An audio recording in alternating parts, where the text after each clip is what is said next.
दोस्ती का मौसम। एक पहाड़ पर चट्टान के पास दोस्तों की एक अजीब जोड़ी थी। एक शेर था और दूसरा बाघ। वे शावक के रूप में एक साथ बड़े हुए थे, इसलिए उन्हें अपने बीच के अंतर का पता नहीं था।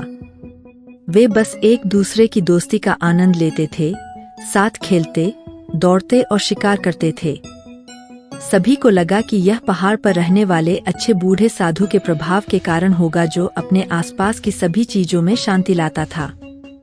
लेकिन एक दिन दोनों दोस्त एक बहुत ही मूर्खतापूर्ण बहस में पड़ गए। वे इस बात पर बहस कर रहे थे कि मौसम ठंडा क्यों हो जाता है। बाघ ने कहा कि जब चांद अमावस्या से पूर्णिमा की ओर बढ़ता है तो ठंड हो जाती है।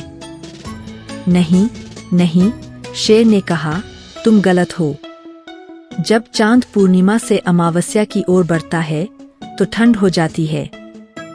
बकवास, शेर ने कहा, मैं जानता हूं कि मैं सही हूं। जब चांद घटता है तो ठंड हो जाती है। तुम तो बस एक मूर्ख हो।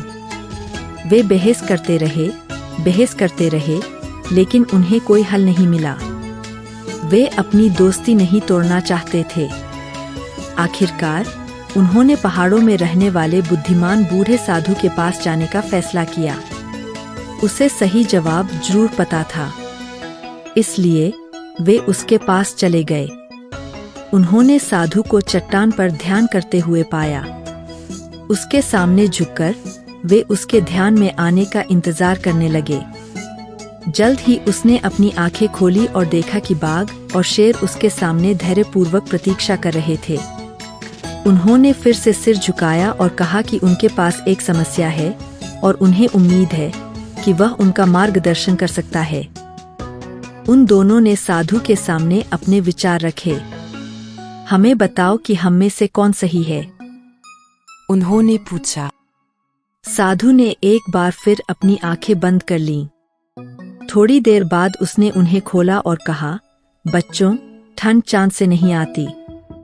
चांद के बढ़ने या घटने से ठंड से कोई लेना देना नहीं है।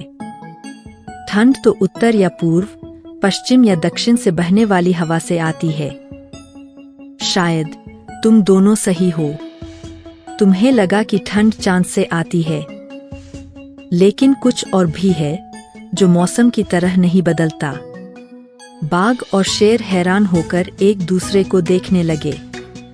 वह क्या है? कृपया हमें बताओ, उन्होंने पूछा। तुम्हारी जैसी दोस्ती, यह खुशी और एकता पैदा करती है। उन्हें अपनी दोस्ती के महत्व का एहसास हुआ।